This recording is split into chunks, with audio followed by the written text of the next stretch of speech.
오늘 우리가 5절부터 읽었는데 이제 1절부터의 그 사건을 또 한번 돌아보면 오늘 여기서도 바리새인들과 사두개인들이 등장을 하는데 1절에서도 바리새인과 서기관, 사두개인들이 예수님께 나온 것을 말씀을 하고 있습니다. 여러분, 유대인들의 분파가 있는데 크게는 바리새인들이 있고 또 사두개인들이 있습니다. 이거는 이제 기본적인 상식으로 알고 계시면 좋을 것 같습니다. 숫자적으로 보면 바리새인들이 더 많았고 사두개인들은 상당히 극히 일부였습니다. 그러나 이 두 분파가 유대인, 즉 이스라엘 민족을 이끌어가는 아주 중요한 추추와 같았습니다.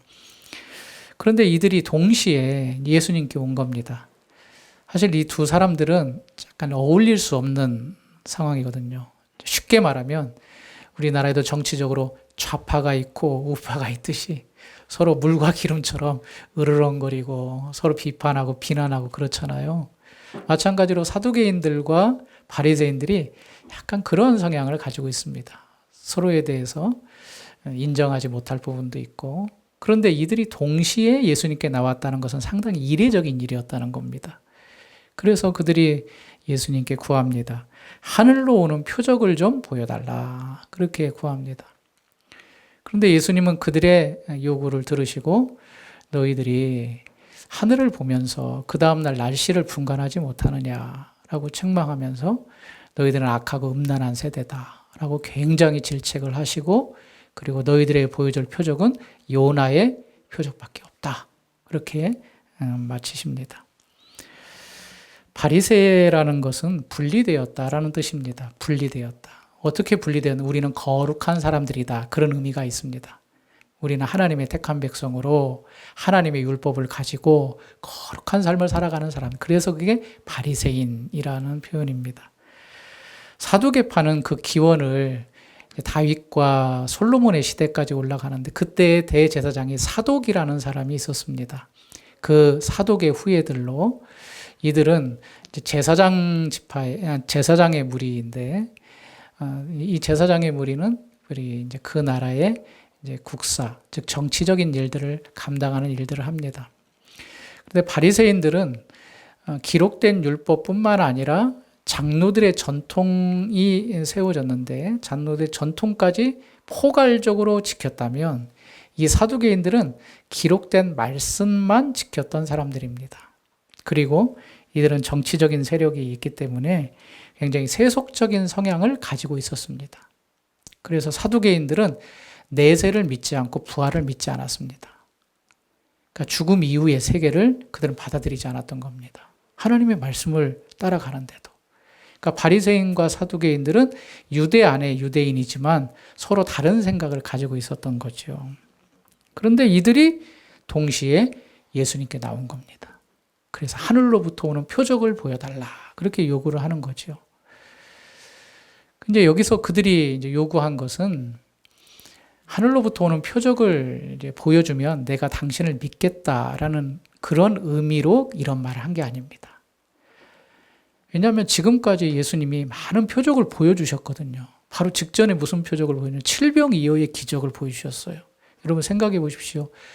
4,000명, 그것도 장전만 4,000명이고 그 밖에 여러 아이나 어른, 또 노인들, 여인들까지 하면 적어도 10,000명 이상의 사람이 3일 동안 광야에서 예수님의 말씀을 받았는데 어떻게 칠병이어 떡 7개와 물고기 2마리로 이 수많은 사람들을 먹일 수 있겠습니까? 그런데 그것을 보여줬음에도 불구하고 이 바리새인들과 사두개인들은 또 표적을 구하는 겁니다. 그럼 그 마음 가운데 어떤 마음일까요? 한번 보여줘봐라. 나는 당신을 믿지 않겠다. 지금까지 계속 표적을 보여주고 기적을 일으켰는데도 안 믿었다면 하늘로부터 오는 다른 표적을 구해서 예수님이 보여준들 그들이 믿지 않는다는 그들의 속셈이 깔려 있는 거죠. 그래서 그들의 무지, 불신앙, 진리를 거역하는 이 악한 마음을 두고 악하고 음란한 세대다. 그렇게 그들에게 책망하고 계셨습니다.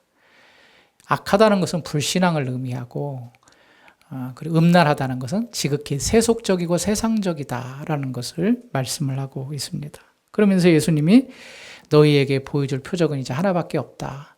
바로 요나가 물고기 뱃속에서 3일 동안 있다가 나온 것처럼 나도 요나의 표적, 이것은 바로 이제 앞으로 있어질 십자가와 예수님의 부활의 사건, 이 표적밖에 너희에게 보여줄 것이 없다.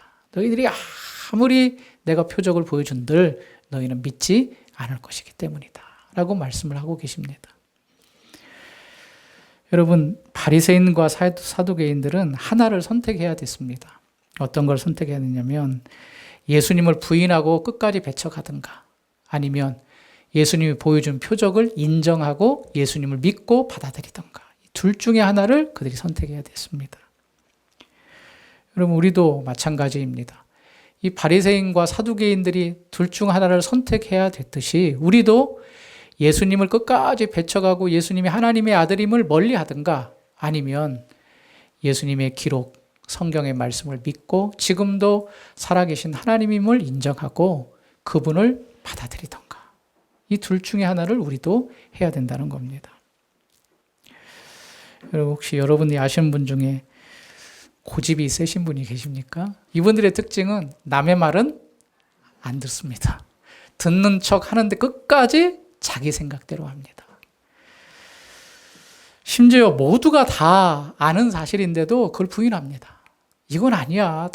다 드러났잖아 했는데도 자기의 고집을 꺾지 않습니다. 바리새인과 사두개인들이 예수님의 표적과 이사와 기적을 듣기도 하고 보기도 했음에도 불구하고 그들은 절대로 고집을 꺾지 않습니다. 즉 예수님이 틀렸다는 거죠. 하늘로부터 오는 표적, 즉 하나님으로부터 오는 표적을 보여준다 할지라도 그들은 믿지 않는다는 말씀입니다. 그런데 사두개인들은 지도자들이었거든요. 이 지도자들이 믿지 않으니까 지도자들의 가르침을 받는 사람들도 사실 믿지 않겠지요.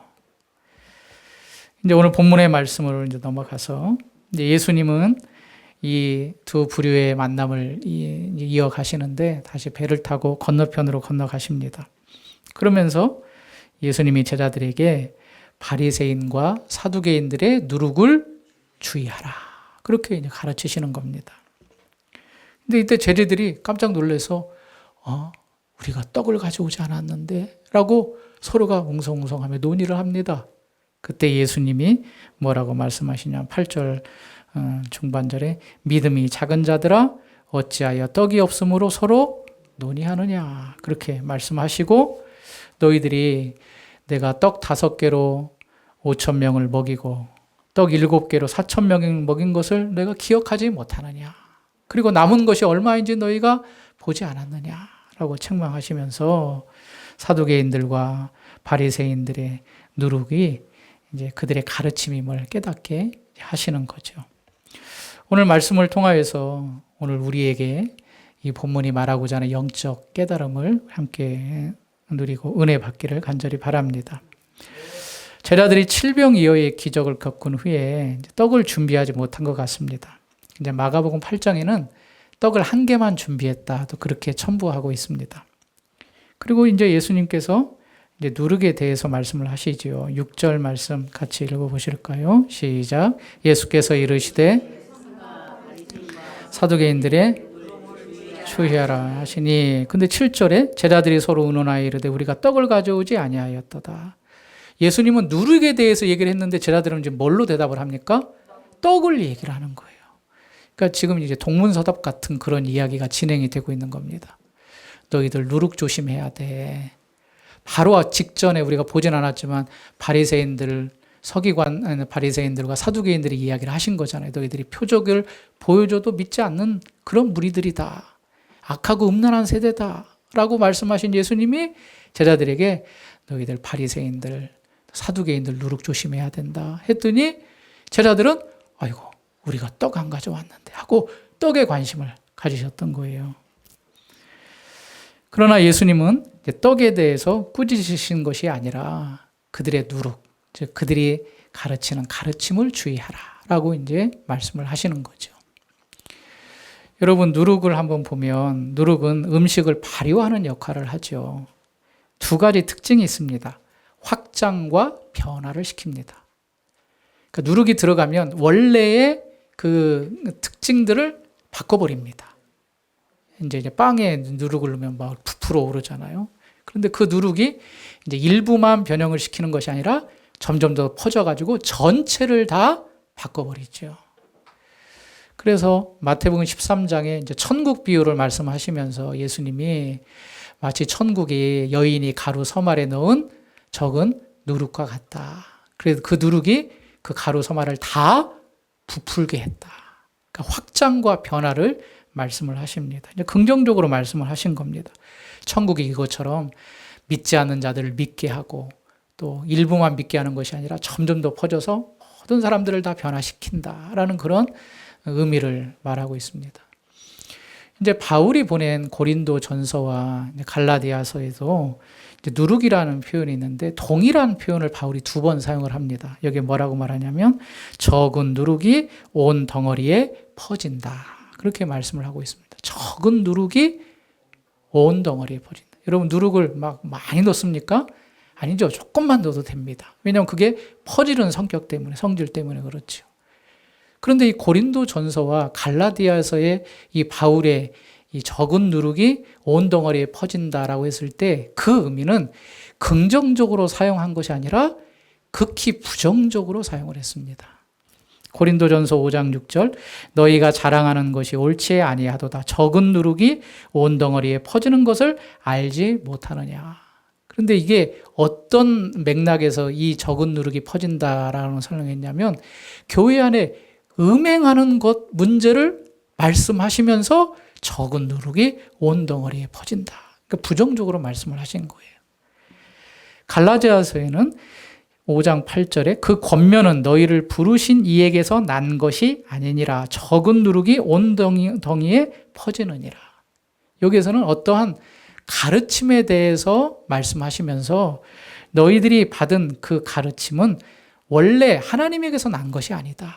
어떤 사람들, 진짜 악한 사람들이죠. 악한 사람들이 가르친 것인데 그 가르침이 누룩으로 표현이 됐고 그 누룩이 온 덩어리에 퍼지고 있다. 그럼 지금 바울은 이 누룩을 부정적으로 사용을 하고 있는 것입니다. 그럼 누룩을 어떻게 해야 될까요? 빨리 제거를 해야겠죠. 왜냐하면 퍼지기 전에, 확장되기 전에 많은 사람들에게 그 악한 것들이 변화되기 전에 빨리 제거해야 될 것임을 말씀을 하고 있습니다. 그럼 오늘 예수님이 11절 말씀에도 말씀을 하고 계시는데 그 11절 말씀에, 6절 말씀에 삼가 바리새인과 사두개인의 누룩을 주의하라 하신 것도 긍정적인 면이 아니라 부정적으로 말씀을 하셨다는 거죠. 누룩을 주의하라. 그러니까 이 누룩에 너희가 오염되지 말고 누룩을 빨리 제거하고 또 여기 12절에는 교훈을 삼가라. 그렇게 말씀을 하고 계십니다. 먼저 제자들의 상태가 어떠했는가를 한번 보면 제자들에게 누룩을 주의하라라고 말씀하시기 전에 5절 말씀에 이런 말씀을 먼저 성경이 기록하고 있다는 게 주목해 보아야 될 이유이기도 합니다. 5절 말씀 읽겠습니다. 제자들이 건너편으로 갈새 떡 가져가기를 지금 7병이어의 기적이 있었죠. 몇 광줄이 몇 바구니가 남았죠? 7개가 남았습니다. 그러니까 떡들이 많이 남은 거예요. 아마도 이제 이 떡들을 남았으니까 버리기는 아깝고 서로 나눠주던가 아니면 이제 제자들이 챙기고 다음번에 먹을 수 있게끔 준비를 했어야 되지 않은가 그런 생각을 해봅니다. 그러니까 5절 말씀에 건너편으로 갈새 떡 가져가기를 잊었습니다. 떡에 대해서는 까맣게 잊었습니다. 이제 하나만 마가복음에 챙겼다. 그러니까 별로 신경을 안 쓴 겁니다. 그런데 예수님이 바리새인과 사두개인들이 뭘 주의하라?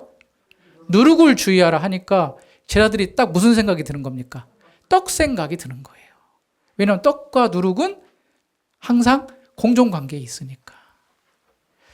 우리가 이스라엘이 출애굽했을 때 이제 누룩이 들어가지 않는 떡, 무구병을 먹었잖아요. 그러니까 그들의 주식은 누룩이 들어간 떡을 항상 먹는 거죠. 그런데 떡을 준비하지 않았는데 예수님이 갑자기 바리새인과 사두개인들의 누룩을 주의하라 그러니까 그들이 그 의미가 무엇인지는 모르고 누룩 이야기를 하니까 자동으로 떡을 준비하지 않은 것이 그들의 생각이 든 거죠. 그래서 7절에 제자들이 서로 논의하여 이르되 우리가 떡을 가져오지 아니하였도다. 아이고, 예수님이 누룩 얘기하는 거니까 떡 준비하라는 얘기인데, 아이고, 우리가 큰일 났다. 떡 준비 안 했는데. 그 말을 그들이 논의하는 걸 예수님이 또 아시고 뭐라고 책망하십니까? 8절에 예수께서 아시고 이르시되 믿음이 작은 자들아 어찌 떡이 없으므로 서로 논의하느냐. 그러니까 예수님은 떡이 있다 없다 누룩은 이야기하셨지만 떡과 관련된 누룩이 아니라 바리새인과 사두개인의 가르침, 즉 잘못된 가르침을 가르치시고자 한 거였는데 지금 제자들은 누룩 이야기를 하니까 떡을 생각했던 이야기입니다. 그러니까 그들의 제자들의 상태를 말씀을 하고 계신 거죠. 이를 보면 아직 제자들은 영적인 눈이 다 띄인 건 아닌 것 같습니다. 그러니까 예수님이 무슨 말을 딱 했을 때 그 말이 무슨 말인지 영적으로 딱 캐치를 해야 되는데 누룩 이야기하니까 자동으로 떡으로 넘어가게끔. 그러니까 아직은 예수님의 가르침을 다 이해하지 못하는 그러니까 영적 어린아이와 같은 수준에 있었던 것 같습니다. 이것은 우리도 마찬가지입니다. 여러분 우리가 하나님의 말씀을 자꾸 읽어야 되고 또 배워야 되는데 우리의 믿음의 수준이 다 있습니다. 어떤 사람은 유아적인 믿음이 있고 어떤 사람은 정말 성숙한 믿음이 있습니다. 그런데 그 믿음이 유아적 믿음이라는 것을 오늘 말씀과 이제 연결시켜 보면 유아적 믿음은 이 세상과 보이는 것과 떡에 관한 것들과 연관이 되어 있습니다. 예수 믿으면 복 받는데, 예수 믿으면 잘 된대, 땅에서 잘 산대. 사실 우리가 믿음이 있잖아요. 그래서 예수를 믿잖아요. 그런데 그것이 지극히 이 땅에 보이는 것들과 연관이 되는 믿음을 가지고 신앙생활을 하시는 분들이 사실 있습니다. 그런데 이분들이 믿음이 없는 게 아닙니다. 오늘 제자들에게 예수님이 책망하면서 너희들이 믿음이 없다 그랬습니까? 작다 그랬습니까? 믿음이 작은 자들아. 믿음이 없는 게 아니에요. 믿음이 작아요. 그런데 아직 영적인 통찰력은 수준이 높은 게 아니라 어린아이와 같아서 아직은 이런 것들을 다 이해할 수 없는 이 세상적인 것들과 연관시켜서 떡을 찾고 떡을 요구하고 그런 관심과 그런 시각으로만 이제 보게 되는 그런 연약함이 있다는 거죠. 고린도전서 3장 2절에 내가 너희를 젖으로 먹이고 밥으로 아니하였노니 이는 너희가 감당하지 못하였음이거니와 지금도 못하리라. 사도 바울이 고린도 교회에 보낸 편지예요. 그러니까 교회 안에 이렇게 어린 유아적인 믿음을 가진 사람이 있다는 걸 우리가 인정을 합니다. 그런데 예수님께서 원하시는 것은 오늘 말씀을 통해서 우리가 단지 유아적인 그런 믿음에 머무는 것이 아니라 이제는 어떤 말을 했을 때에 영적으로 깨달아 알아들을 수 있는 수준에까지 올라가야 된다는 것을 우리로 가르치고 있는 것입니다. 여러분 예수님이 이런 누룩을 주의하라고 했을 때 이들이 잘 못 깨달았잖아요. 그때 예수님이 오병이어 칠병이어의 기적을 말씀하시면서 뭐라고 말씀하셨냐면 9절 이하에 주운 것이 몇 바구니며 10절 이하에도 주운 것이 몇 광줄이었는지를 기억하지 못하느냐. 그러니까 너희들이 지금 관심을 가져야 될 것은 떡이 아닌 다른 것에 있다라고 이제 말씀을 하시는 거죠. 그래서 예수님께서 말씀하시는 것은 너희가 이제 영적인 눈이 띄어져서 영적인 깨달음을 알아가야 된다라고 말씀을 하고 계시는 겁니다. 누가복음 8장에도 동일한 사건이 있는데 여기는 좀 더 구체적으로 나와 있습니다. 마가복음 8장 17절 이하에 예수께서 아시고 이르시되 너희가 어찌 떡이 없으므로 수군거리는 아직도 알지 못하며 깨닫지 못하느냐 너희 마음이 둔하냐 너희가 눈이 있어도 보지 못하며 귀가 있어도 듣지 못하느냐 또 기억하지 못하느냐. 그러니까 알지 못하며 깨닫지 못하며 마음이 둔하냐. 이것은 너희들은 영적인 눈을 떠야 되고 이제 떡에 관심이 아닌 영적인 양식에 관심을 가져야 되는 존재다라는 것을 가르치고 있는 거죠. 그렇습니다. 예수님은 누룩을 주의하라라는 가르침을 통하여서 땅에 아닌 우리의 영혼과 영적인 가르침을 이제 말씀하고 계시는 겁니다. 우리 성도님들 혹시 드시지 못하는 음식이 있으실 겁니다. 나는 이것들은 잘 못 먹어. 또 아예 못 드시는 부분도 있죠. 혹시 그런 경험을 해보신 적이 있나요? 잘 맛있게 먹던 음식인데 그 음식을 먹고 탈이 났어요. 그래서 그 이후부터는 그 음식을 절대 안 먹는 분이 계시더라고요. 저도 그런 경험이 있습니다. 굴을 먹었는데 그 굴이 상한 굴이었던 거예요. 그래서 한동안은 굴을 먹는데 이제 트라우마가 생긴 거죠. 이거 먹었을 때 또 어떻게 됐을까? 육의 양식인 떡도 잘못된 것을 먹으면 어떻게 됩니까? 체하거나 고생하거나 몸이 상하고 어떤 경우에는 그 음식을 영원히 섭취하지 못하는 그런 결과를 낳지요. 우리는 영혼과 함께, 우리는 육체와 함께 영혼을 가진 존재입니다. 우리 영혼의 양식이 있어요. 그럼 영혼의 양식도 육의 양식처럼 섭취를 해야 되는데 영혼의 양식은 어떻게 섭취를 하는가? 우리가 진리를 배움으로 섭취를 합니다. 진리를 배움으로. 그러니까 우리의 영혼은 늘 진리를 간구하기를 원하고 그 진리를 배움으로 우리의 영혼이 풍성하게 되는 거죠. 예수님께서 5병이어와 7병이어로 이어의 기적을 통하여서 육의 양식을 채워주심과 동시에 우리의 영적인 양식을 채워주신다는 분임을 보여주신 겁니다. 그걸 어떻게 할 수 있느냐? 예수님께서 가지고 온 그 작은 도시락과 떡을 가지고 하늘을 우러러 축사하셨습니다. 축사하시고 제자들에게 떼어 나눠주라 했잖아요. 이것은 단순히 어떻게 그것이 막 뻥튀기가 돼가지고 많은 사람을 먹일 수 있는가, 그런 육적인 양식의 공급도 있지만 하늘을 우러러 축사하셨다는 것은 우리에게 오는 그 양식이 어디로부터 온다는 겁니까? 하늘로부터 온다는 것을 의미합니다. 그러니까 예수님은 우리의 육적인 양식을 먹이실 뿐만 아니라 영적인 양식도 먹이시는 분이다라는 것을 말씀을 하고 계시는 겁니다. 그분이 영적인 양식을 먹이실 수 있는 중요한 이유는 그분이 우리의 구세주가 되시기 때문입니다. 여러분, 우리의 영혼은 죄 아래 타락한 존재잖아요. 그 우리의 영혼이 다시 살 수 있는 길은 양식을 먹어서 살 수 있는, 그 양식은 오직 우리를 구원하신 예수 그리스도 외에는 우리에게 참된 양식이 있을 수가 없습니다. 그래서 예수님이 피와 살을 우리에게 주시면서 참된 양식이다, 참된 음료다라고 말씀을 하신 것이죠. 요한복음 14장 6절처럼 예수께서 이르시되 내가 곧 길이요 진리요 생명이다, 그렇게 말씀을 하신 겁니다. 그러니까 우리는 영적인 문제에 관심을 가져야 되고 영적 양식이 예수님께로만 올 수 있다는 사실을 이제 오늘 본문을 통해서 배우게 되는 겁니다.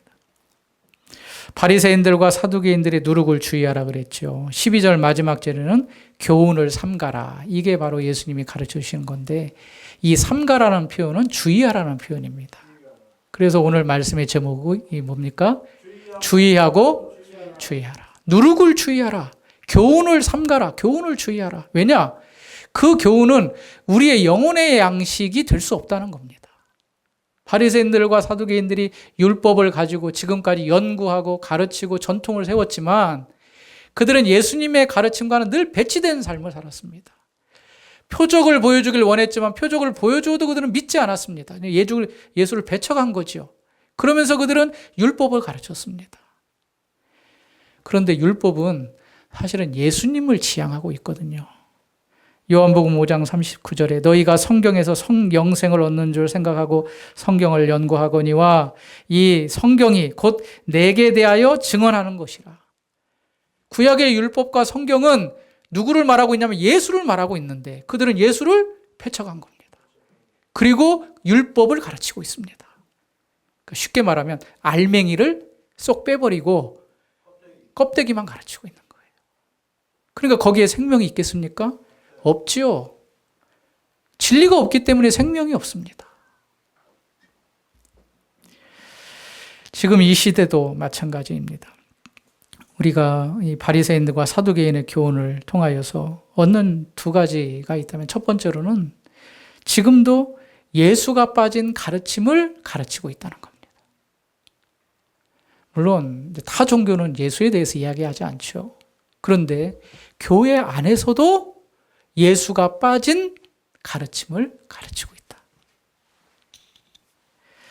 오직 유일한 구원자가 누구냐라고 했을 때 우리는 예수님이라고 고백합니다. 오직 참 진리가 누구냐? 그랬을 때 이 땅에 오신 하나님의 아들 예수라고 우리가 인정하고 말합니다.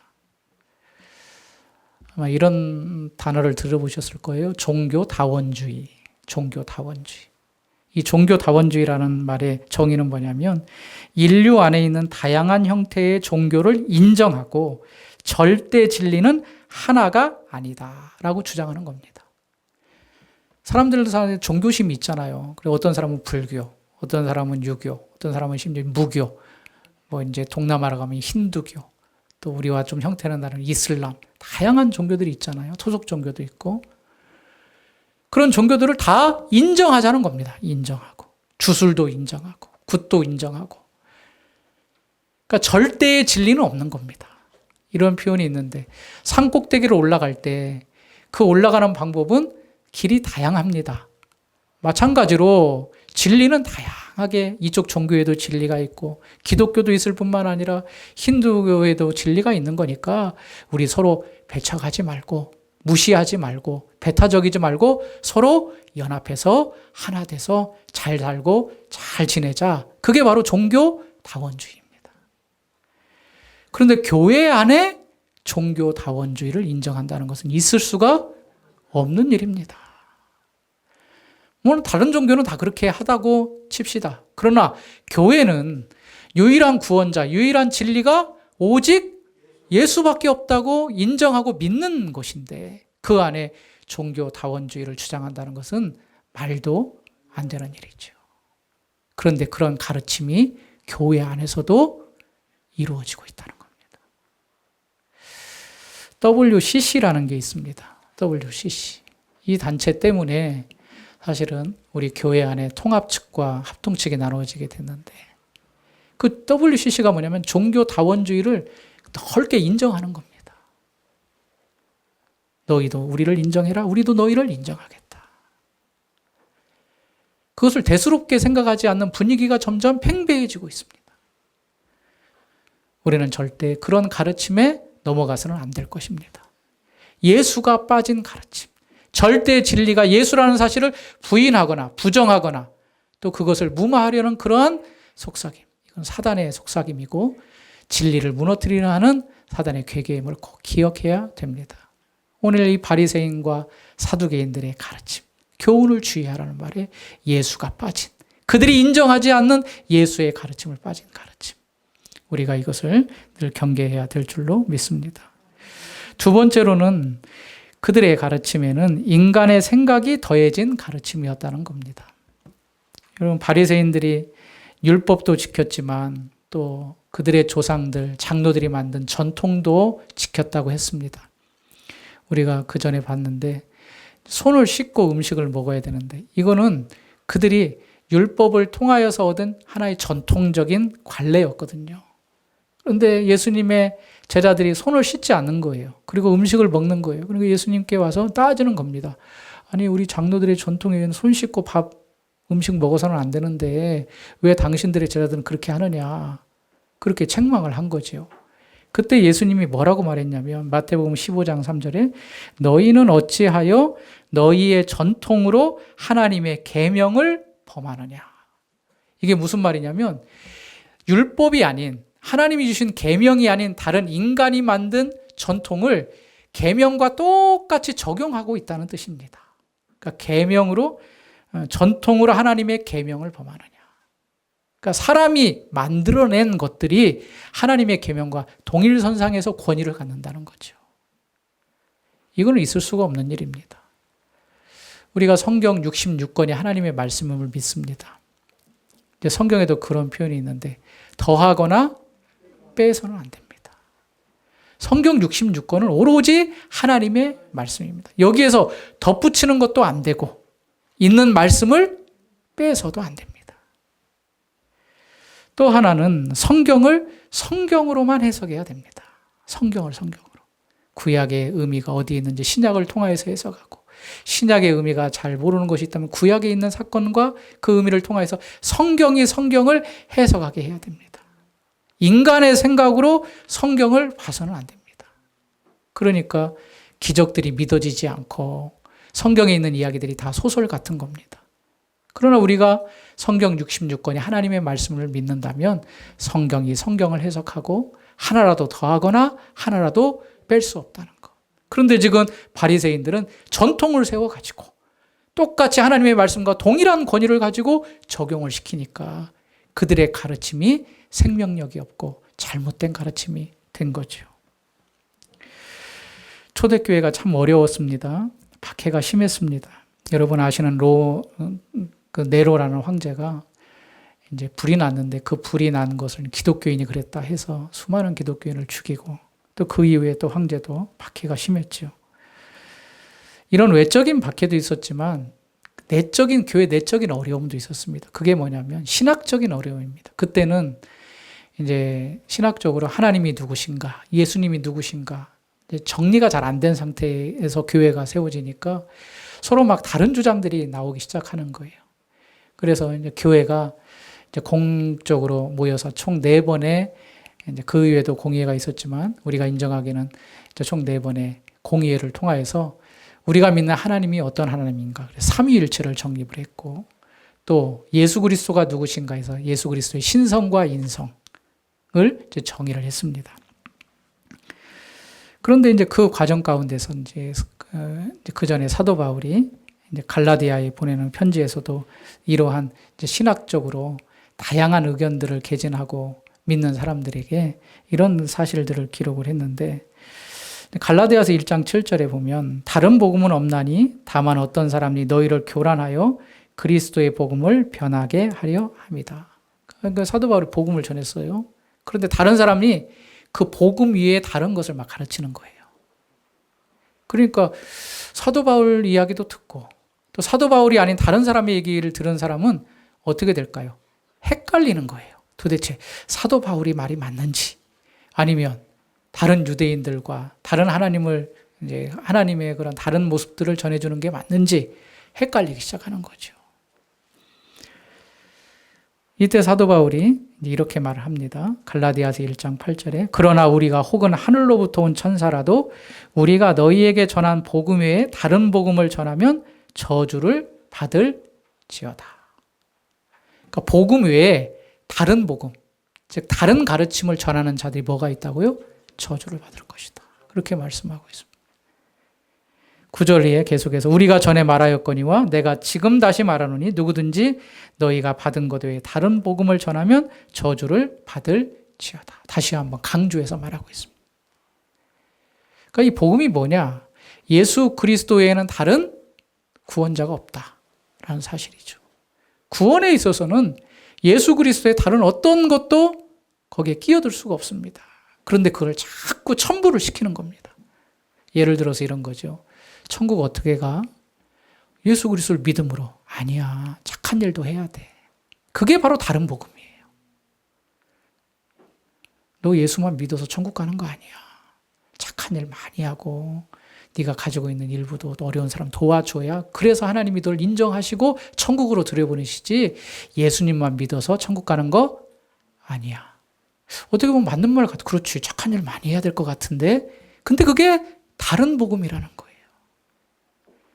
오늘 말씀대로 하면 그게 바로 누룩인 거예요.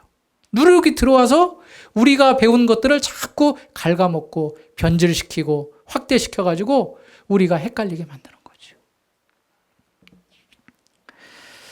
혹시 여기 앉아 계신 성도님들 가운데 이제 여러 가지 사정으로 우리 교회를 떠나서 이사를 간다든가 멀리 가셔서 다른 교회를 찾으실 경우가 있을 겁니다. 그때 우리 성도님들은 어떤 교회를 찾으시는 게 정말 나에게 유익하고 또 바른 길일까요? 뭐는 다시 와요. 그러면 제일 좋지만 올 수 없는 뭐 외국에 간다든가 그랬을 경우에 어떻게 해야 될까요? 여러분 뭘 가지고 그 교회가 좋은 교회, 그 교회를 다니라고 결정을 할까요? 큰 교회? 그건 아닌 것 같습니다. 작은 교회라고? 저긴 아닐 거야. 또 속단해서도 안 될 겁니다. 중요한 것은 그 말씀, 그 설교, 그 교회가 오직 유일하신 예수 그리스도의 가르침 위에 성경의 바른 가르침 위에 서 있는 교회인가? 그 교회를 여러분들이 분명히 분별하셔야 됩니다. 그런 면에 있어서 지난번에도 말씀했는데 우리 교회는 바른 하나님의 말씀 66권과 또 예수 그리스도의 유일하신 그 하나님임을 부인하지 않습니다. 이게 바로 이제 개혁주의 교회거든요. 개혁주의의 교회는 오직 성경입니다. 다른 인간의 생각과 철학도 아니고 다른 시류에 흔들리는 그러한 상황도 아니고 오직 말씀으로 돌아가는 교회. 그게 바로 개혁교회이고 우리 교회입니다. 그것이 바로 하나님이 원하시는 교회이고 또 우리가 그 신앙과 신학 위에 우리의 믿음과 우리의 신앙이 세워져야 된다는 것을 꼭 기억하시기 바랍니다.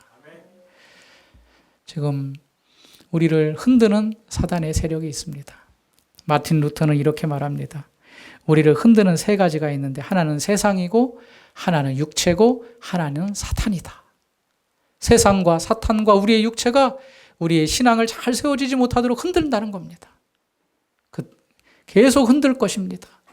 점점점 종교 다원주의가 횡행하고 있고 교회 안에 이렇게 예수가 빠진 하나님의 말씀이 전해지고 오직 성경이 아닌 다른 인간의 생각들을 첨부하고 빼면서 말씀을 가르치는 시대가 더 이제 확대될 것입니다. 그런 가운데 우리는 명심해야 됩니다. 오늘 예수님이 바리새인들과 사두개인들의 누룩을 주의하라고 했던 것처럼 그들의 교훈을 주의해서 우리는 말씀 위에 세워지는 신앙으로 자라가야 될 줄로 믿습니다. 내가 가르침 받는 것이 누룩이 첨부된 것이 아닌가라고 생각하며 오직 말씀 안에서 승리하는 귀한 성도님들 다 되시길 주님의 이름으로 축원합니다. 하나님 아버지 감사합니다. 오늘 저희에게 바리새인들과 사두개인들의 누룩을 주의하고 그들의 교훈을 삼가라고 가르쳐 주셨습니다.